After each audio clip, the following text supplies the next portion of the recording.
see. Oh, there we go. Sorry, it's a little wonky. There we go. Okay, cool. Well, thank you, everyone. And thank you for letting me join the meeting today.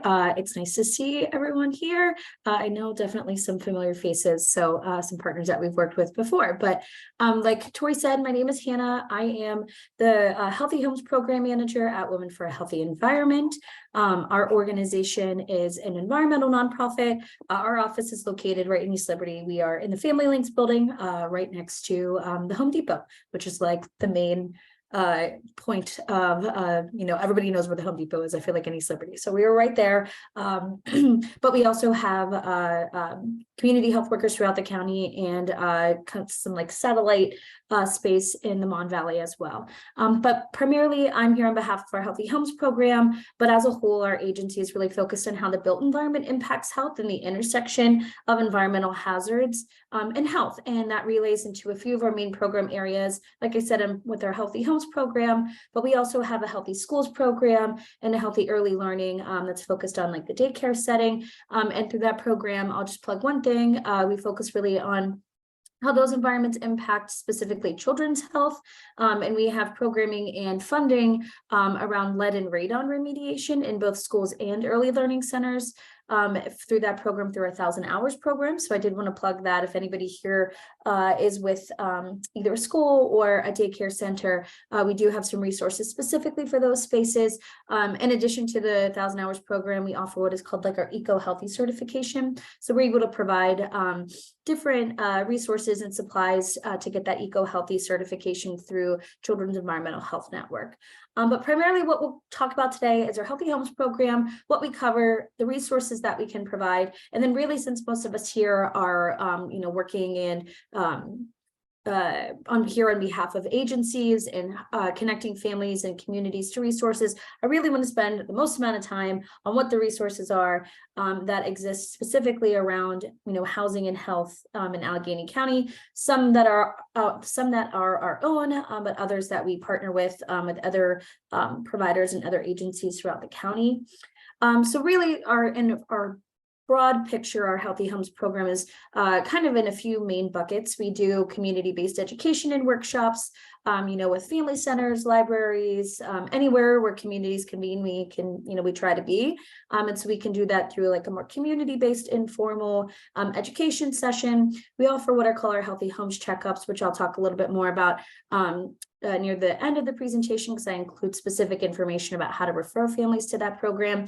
But that in a nutshell is really covering informally. It's no formal inspection or anything like that, but we walk through different things like the general aspects of creating and maintaining a healthy home, and then really what the big parts of that are, highlighting things like lead poisoning, asthma triggers in air quality, cleaning product safety, different environmental hazards that we'll talk about in our home, that we'll talk about later in the presentation too. But really that's kind of our Healthy Homes in a nutshell, our community-based programming, our healthy home assessments that we call our Healthy Homes checkups, general, technical assistance that we can offer for families that are just trying to get connected to other services, or even just resources in the county as well. And then the newest part of our program that we've in the last few months have been trying to ramp up is our asthma repair program. And we'll talk more specifically about that as well, but that is an actual HUD funded repair program that is brand new, was part of the Healthy Homes production grants that were announced back in 2021, and we received the funding at the end of 2022. And are in the process of getting that up and running. So we'll talk a lot more about that program, but this is kind of like what our programming looks like in a nutshell. And really through grant funding, what we're able to provide are things like cleaning supplies, air filters, water filters, vacuum cleaners, dehumidifiers, different stuff like that we can do in our homes. And then, like I said, our new asthma repair program. So we'll dive in really quickly, just so we're all kind of on the same page about, what we're talking about when we talk about environmental health and that intersection with housing. I know every single person here has probably seen this diagram, but I really just included to show that, housing is health and housing is public health. It falls, it impacts every element of the social ecological model. And so it is something, especially in the last, 3 years, where we've really seen the impact of, how our homes can have long-term effects on our health.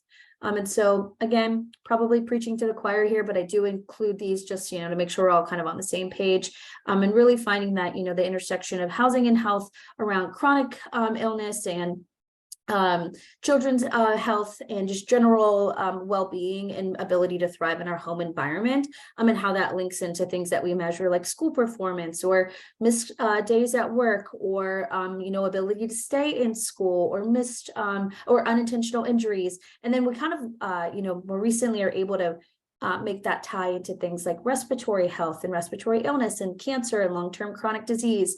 And so there's a lot of information, a lot of data that basically is just saying that housing is health, and the intersection of our homes really impacts our ability to thrive. So when we talk about healthy homes, this is literally in a nutshell, with all the things that, if you look in your home environment, the things that you want as well, that we're trying to help people navigate and get the resources for. So dry, clean, pest-free is a really big one when we talk about asthma and air quality and asthma triggers.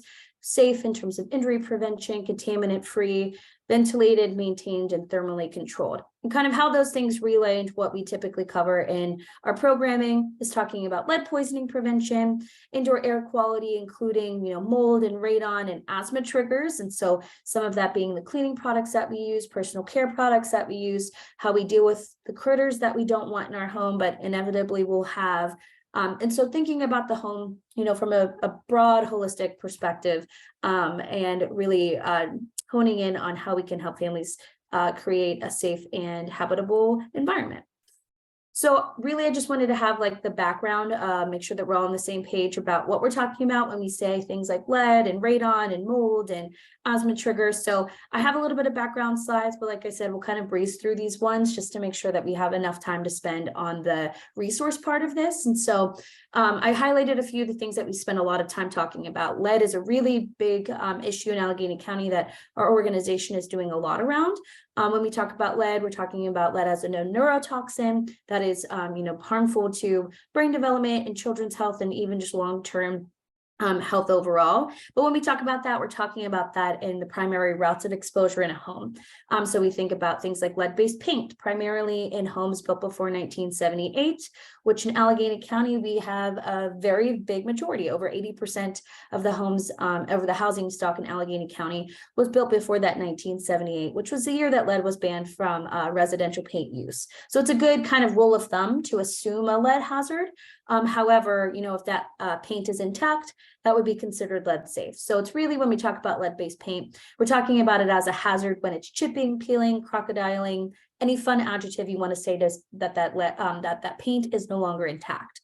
And when you think about paint, then along comes dust. So you can create lead dust by, all of the things that we just talked about, where there's chipping and peeling paint, when you're creating friction along like a window or a door, all of those can create a lead dust hazard as well.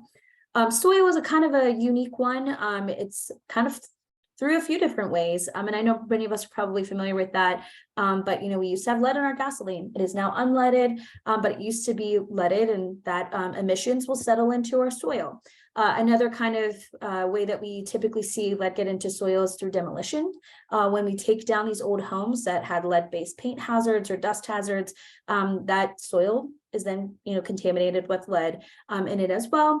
And then some other kind of industrial sources through like lead smelting and things like that as well. And one that we're probably all the most familiar with is lead in the drinking water. And that is primarily through our fixtures. So having lead lines where that lead then leaches into the actual water supply and into our drinking water, or even just the fixtures like the faucets and fittings that we have in our homes. And then there's kind of the more unique ones through, workplace. If you're working in construction or a contractor, that is definitely going to be a place where you can where you would be concerned about a lead hazard, especially if you're doing a lot of work in older homes. Things like old wooden passed down toys can definitely have some of those lead hazards, especially painted toys. And then certain other things, you could read this list here, but one of the things that the health department at the Housing and Community Environment Department has shared with us is that as we see kind of an influx of immigrant and refugee populations, imported spices and some of the spices that they have through the way that those are manufactured in other countries, they actually have high levels of lead in those as well. So they're seeing a kind of an uptick in that that we didn't see before. So all of that to just say, this is why we care. This is why it's an important issue. And this is why we have a lot of resources around it, is because it does have long-term impacts in our health, predominantly in our, cognitive and neurological health, especially in that age, in the ages under 6. That's when lead can do the most damage, basically, and have the most long-term impacts. Although, lead can impact us across our lifespan, and really can have long-term health impacts down the line as well. But we do primarily focus around children's health when we try to prioritize prevention, because that's when it can be the most critical and the most impactful. I just wanted to throw this up here because I know many of us probably work in certain service areas.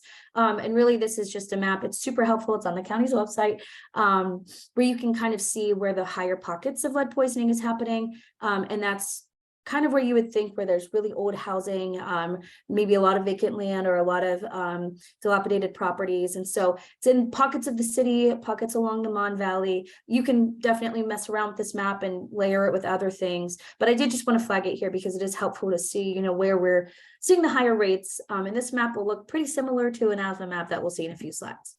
And I do just want to flag that we'll talk a lot more about resources at the end, but our agency convenes the Countywide Lead Safe Allegheny Coalition, as well as the Get the Lead Out campaign around public awareness and connecting families to resources. So both of these places are kind of like a landing page for information, resources, and a way to get connected basically to me if you have questions beyond what's on the website. I will say something that is new to our Get the Lead Out campaign website is a bunch of translated materials of this document. We have it in, I believe, 8 different languages now. And this is something that we can get printed and have, available for anybody on this call that might be interested. It's also available on our website in electronic forms as well. But super helpful just for families to think about 10 things that they can do in their home to think about lead. All of them we've talked about already, but I did just want to flag that we have a lot of resources on those websites, and we'll kind of go through more of the services and programs at the end. So that's my kind of spiel on lead. The one thing that I do just want to flag, especially if you're working with families that have children under the age of 5 in the home, is that our county is the only county that requires universal screening, which is basically that all children are to be tested at ages 1 and 2. And we are the only county in Pennsylvania that requires that. So if that's something that you either know that a family maybe hasn't done, or they're unsure, it's something you can ask at a well child visit. If they're uninsured or underinsured, you can get that done actually through the county health department's immunization clinic as well. So there's a lot of resources for it, but it is something to flag. And it is something that we want to make sure that parents know that that's something they should be asking about, and asking for the results. In Allegheny County, because of that mandate, anything over a 5 is you're entitled to a bunch of free services, and we'll kind of talk about what those are. But the big ones there are getting your home tested for free, getting a connection and a referral into early intervention, and then if you rent, anything over a 5 would require that landlord to make certain repairs in that rental unit within a certain time period to make that home lead safe. So really, I just flag that because if you're working with families and they don't know if they've gotten their child tested, make sure that they do, and that's something we can help them navigate. So that's my spiel on lead. I said we're going to breeze through these ones because I want to make sure we spend the most time on resources. So we're going to kind of dive into like the indoor air quality asthma trigger kind of part of this session. And we've talked about this, but when we talk about indoor air quality, we're really just talking about the quality of the air inside of our home and inside of our buildings. And that's really because we spend more in the last year probably, but this might be an old statistic now, but we spend over 90% of our day inside in some capacity, whether that's in a building, in a school building, in a work building, or even in our home. And many people that are, spending so much time in our home are impacted by these asthma triggers and indoor air quality, especially if they have respiratory conditions or respiratory sensitivities. So really, the big thing here is when we're talking about asthma. Asthma is something that I'm sure many of us are familiar with. It's a chronic inflammatory disorder, and that really, really impacts the way that our lungs can function and the way that we can function, especially in an indoor environment. So it's something that we just, kind of flag here, especially when we talk about indoor air quality. And I did just kind of want to flag this because this was based off, this is old data now too, but from the 2019 Asthma Task Force report, I just wanted to flag that you can kind of see a little bit of those pockets kind of look the same as where we saw some of that lead poisoning. And that's really around the intersection of housing and health. And that's kind of where we tie the beginning of this conversation into. Again, breezing through these, I'm sorry. But really what that relays into when we talk about, our healthy home and our home environment is thinking about things like, combustion by byproduct triggers. So when we think about, I know we saw a lot of this in the news a few months ago, talk about gas stoves and the proper ventilation in our homes, and maybe some of the products that we use that, might have aerosol or VOCs in them. And so something that we talk about that is, how that impacts our indoor air quality. One of the really big ones is thinking about, dust mites and then other pests in our homes. And so that can be a really, prominent trigger, especially for children with asthma. Something that we'll spend a little bit more time talking about is mold, especially in our Western PA, homes that have old, moldy, mildewy basements that are probably, maybe because we had some rain, maybe have a little bit of water in them right now. And so it's something that we're all dealing with because we just have older homes, and we have infrastructure or older infrastructure, and we have hills and valleys, and maybe not the most resilient homes when it comes to weather and water. So one of the other ones that we talk a little bit about, especially in the home when we think about, other triggers, is that VOCs, that last one there. Secondhand smoke being a big one, but I know we have a lot of tobacco providers on this call too, so I won't spend much time on that one. But VOCs, when we talk about that, really is around like cleaning product safety. So using harsh chemicals like bleach or other super fragranted products, those can be really big and really important asthma triggers in the home. So I only include mold here separately just because it is something that many of us, or if not all of us on this call, are probably dealing with in some capacity, whether it's a little bit on your bathtub or a lot in your basement, or some maybe because you just don't have a fan in a bathroom, or you maybe had a little bit of standing water from some flooding that you might have had. So in some capacity, many of us are dealing with mold, and that's really because of the moisture in our homes. And there is some resources that we can get families connected to, but I do flag mold here just because it is a big issue with our old and aging homes. One of the other ones that we spend a lot of time with and that we can provide resources on as well is around critters and pests. And that's really, we come from what's called, basically, it's a fancy word, it's called integrated pest management, which is basically just a fancy word to say like trying to prevent any food, water, and shelter for pests in your home. So sealing off any cracks or openings or holes that you might have, thinking about some proactive measures that you can put in place, especially near where doors that you're opening and closing a lot, or if you have a wall that's open to the outside and that might be an area where critters are able to actively and quickly access, that can be something that's really helpful. So that's something we can help families, it's kind of on a case-by-case basis, thinking about the clutter in their homes or where they eat. If they're a big couch and dinner kind of people, which I am too sometimes, making sure that we're vacuuming as much as we can in those areas. So really thinking about integrated pest management as like, how do critters thrive in these environments and how can we limit that? But then obviously, helping them if that is too far gone and we need to, get in some of the big guns, making sure that, they're doing that in a safe way, following all the labels and getting connected to some of the right people to do that.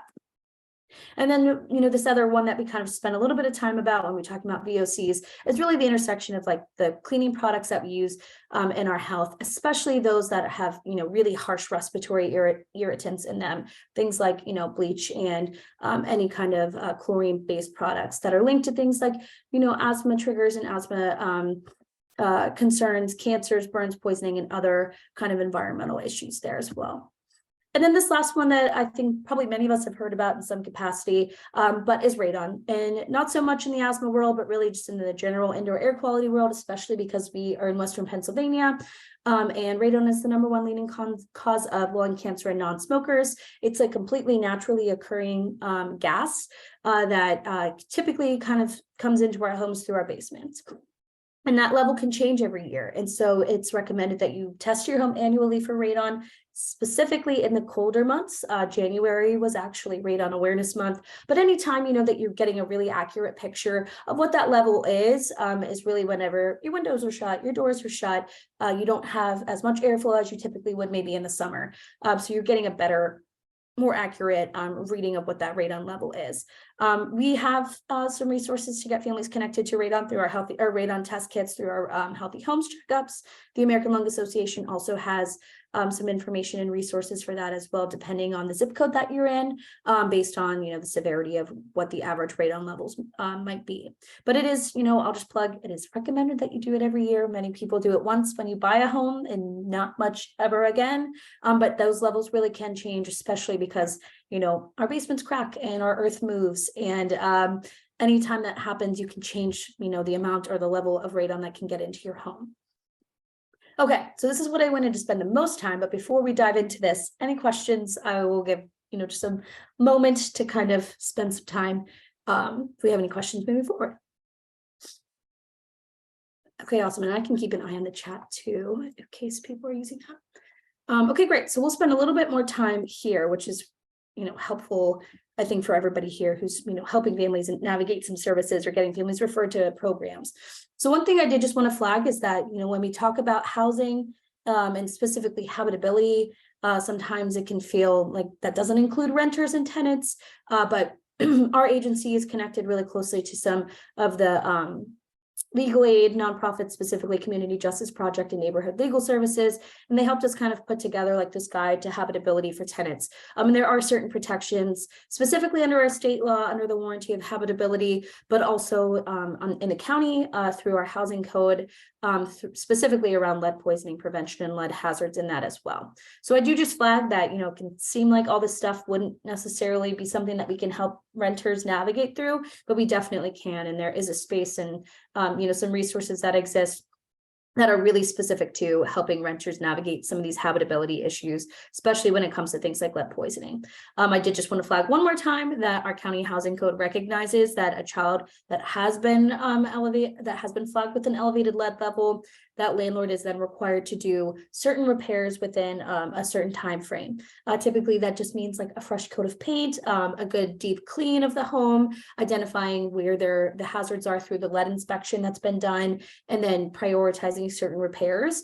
And so that is absolutely something we want to make sure tenants are exercising their right to, because that is required through our county housing code. So I did just want to flag that, and we have the the resources and the people that we can help them get connected to through some of those legal aid networks, to at least start some of that process, because it can be really daunting. I rent, and I know it can be scary to bring things up to a landlord, especially if you maybe use a voucher and are concerned about trying to find a new place or losing a voucher or anything along those lines. Super sensitive to that, and we can definitely make sure that families have some resources to navigate that. So this is what I wanted to flag. That's the brand new HUD program that we have specifically in Women for a Healthy Environment through the HUD Healthy Homes Production Grant. Like I said, we were awarded that about a little under a year ago. But then it's a HUD grant, so it takes a long time to kind of get up and running. But we now are in a phase where we can start basically getting a pipeline of people that qualify for the program. And really what the three main kind of qualifiers are, it is a HUD grant. So we do have to stay pretty true and strict on the income and family size requirement. So this is like the worst screen grab ever. I'm sorry, I should have zoomed in a little bit more. I'll put this link in the chat as well. But basically it's based on the 50 and 80% area median income and family size. So we do have to stay pretty true to that. But other than that, it's really that you live in Allegheny County and that someone in the home under the age of 18 has an asthma diagnosis. So I do have a slide in here that's plugs the Lead Safe Homes program, which is pretty similar to our program, except ours is very specific to asthma triggers. So that'll look like, things like if there's leaking windows or mold in a basement, we can repair and remediate some of that mold. Ventilation, if there's not proper ventilation over a stove or in a bathroom, that's something that we could, think about. Carpeting might be a big one, especially in older homes where there might have been some flooding, removing and replacing carpeting with maybe like vinyl or other kinds of flooring.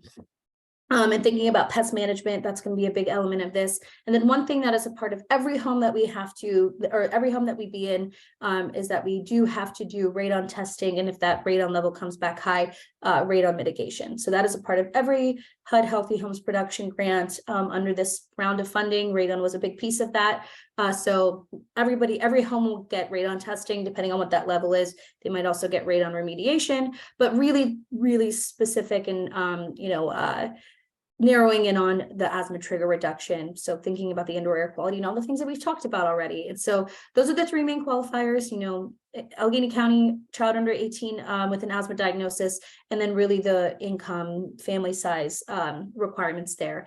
Because it is a HUD grant, we can't be loose on that part. But other than that, it can be super flexible. We have a program manager that's specifically doing, the income eligibility, helping families, navigate some of the back end of providing all of those documentations. That can be a little, it's a HUD grant. It can be a little time consuming to get, a deed and titles and all these things on the back end. So we do have a program manager that can offer, assistance doing all of that as well. And then one element of this program is that if someone does sign the interest form and they maybe don't match the income, or maybe don't have someone in the home with an asthma diagnosis, we can still offer our healthy homes checkups or healthy home assessments. And so that is kind of what we already are doing now. We've been doing these for about a year. We're kind of just finishing up our first kind of pilot year of doing these. And that's really specific to addressing all the same, environmental hazards that we've talked about today specifically. And it's a super informal assessment. We call it a checkup. It's an assessment the way it's listed on our website, but it's not a formal assessment. We're not writing a formal report. It goes to nobody but ourselves. It's really a tool used through the EPA. They have basically a home checklist that we kind of adapted for Allegheny County. It operates kind of similar to the Safe and Healthy Homes program that the county used to have. That's really just around helping families identify some of the environmental hazards in their home. It's really a tool for education. So we can provide, just general education on what those hazards are, where to look for. And it's something that we provide, like I had already mentioned, are supplies like cleaning supplies, HEPA vacuums, dehumidifiers and air filters, depending on what their primary concerns might be. If they are concerned around moisture in the home, we'll prioritize a dehumidifier. If they're concerned around secondhand smoke, or maybe even proximity to some pollution, we can prioritize air filters. But every home can get whatever they need specifically for what they're concerned about. And so we do that through our community health workers. We have 2 community health workers, myself, and then a part-time person that, helps with these as well. And basically we can do them in person or virtual.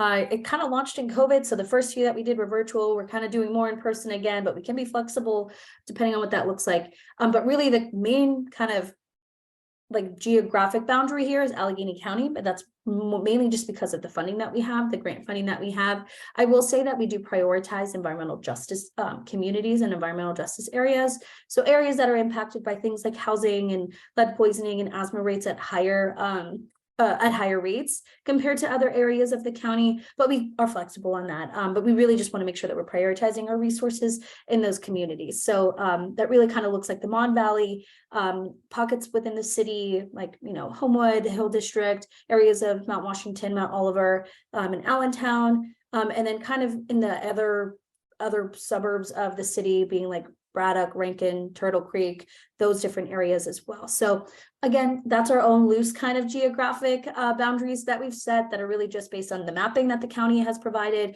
that shows where these environmental justice communities are, though we can be pretty loose on that.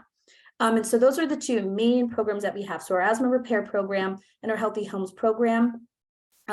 Really the goal would then be, hopefully if someone has gotten a healthy home assessment and they income qualify, they can go right into this program, which is really kind of the goal. We want to make sure we're getting as many people as we can into this program. I will say the funding for that is around 130 homes for this first round. But we hope that it goes super well and we can keep applying for more funding. So those are our 2 agency, Women for Healthy Environment specific ones, but I do just want to flag that there are additional programs as well. The county has the Let's Save Homes program. I'm sure many of you have been familiar with this in some regard. I know Bella's been doing a lot of work around getting this information out, but I do just want to flag that it's similar to our asthma program, except it's very specific to lead-based paint hazards in the home, and the same, kind of parameters for that being income, because it is also a HUD program. But the really big one there is that you're in a home built before 1978. And I will just plug for both of these programs, it is renters and homeowners. So you don't have to own your home to qualify. You just have to have the okay and the sign off from a landlord if you do rent.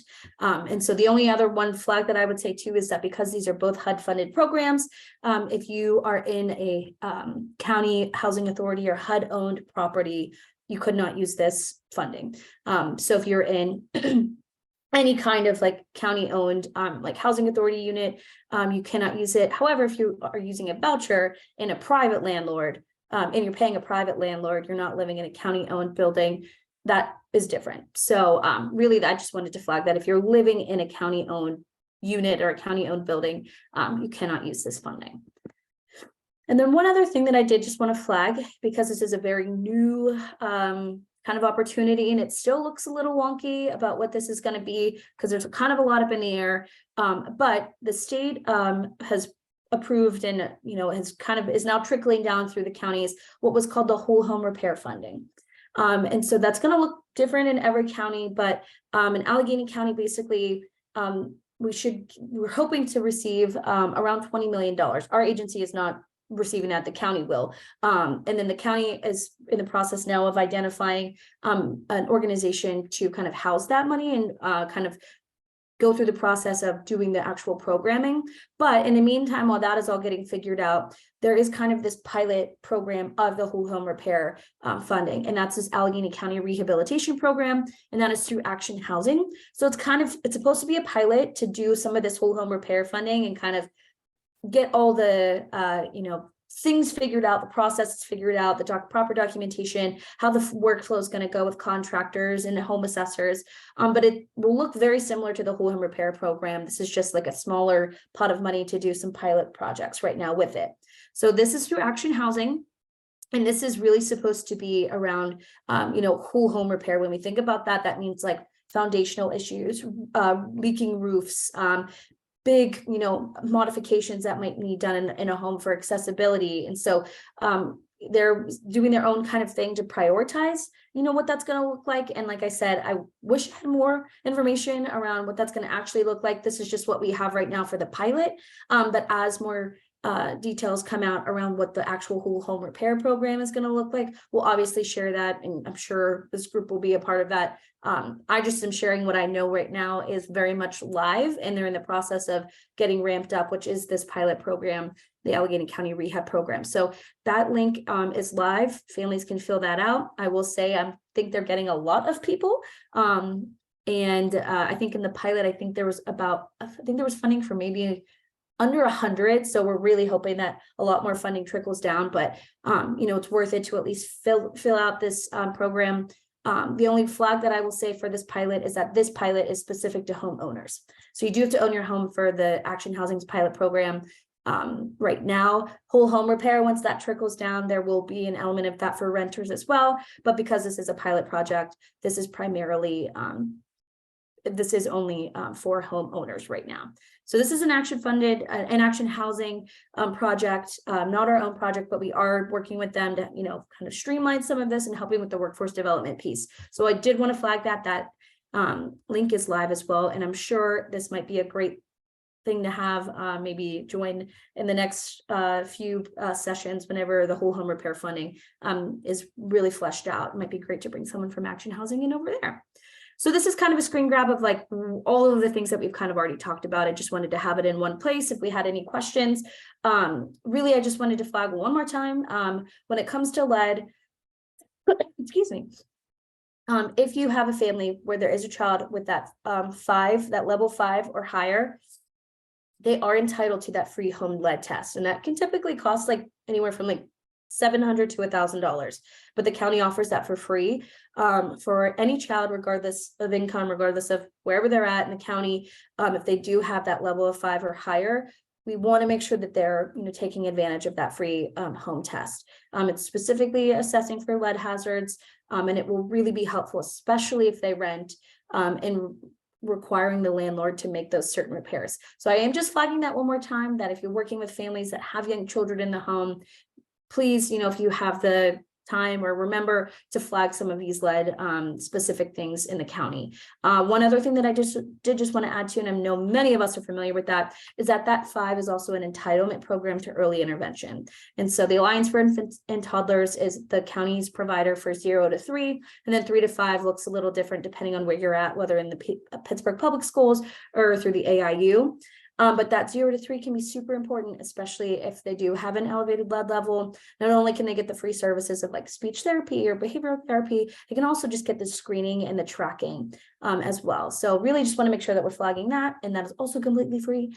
We've already talked about the legal support for renters, but really I want to just make sure that if you have any questions or work with families that specifically rent, we want to make sure we're getting them connected to these 2 services, as well as Just Mediation. That's a newer legal aid kind of firm that's been doing a lot of great work.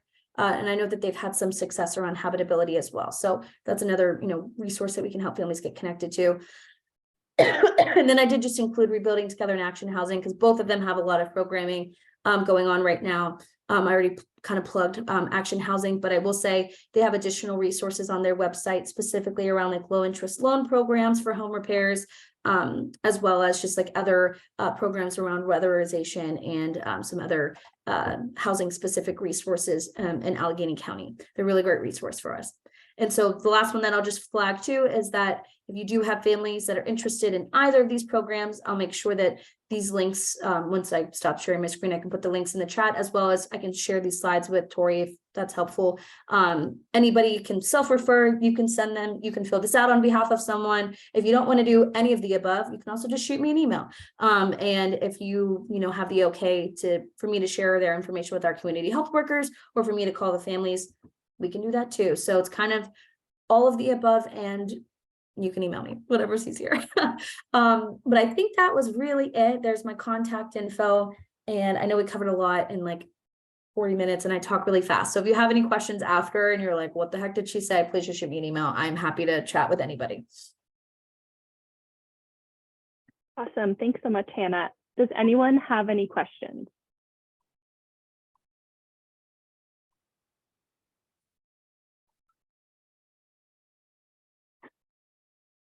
Which is fine if you don't want to ask them in the chat, or even just unmute yourself. But we can definitely, Hannah, if you want to send the slides over to me, I'll definitely send everything over to all the participants today and everyone who registered with the slide information, as well as the links that you had mentioned. Yeah, so thank you so much for presenting today. And if nobody has any other questions, we really appreciate all the knowledge you shared with us. Thank you so much. Thank you, everybody. I really appreciate it. Please feel free to shoot me. Yeah, go ahead. Vincent, do you have a question? No, I was just clapping. Okay, thank you. It looked like a raised hand, but I guess it was a clapping emoji. So thank you, Vincent. Okay, awesome. Well, everyone have a great rest of your day.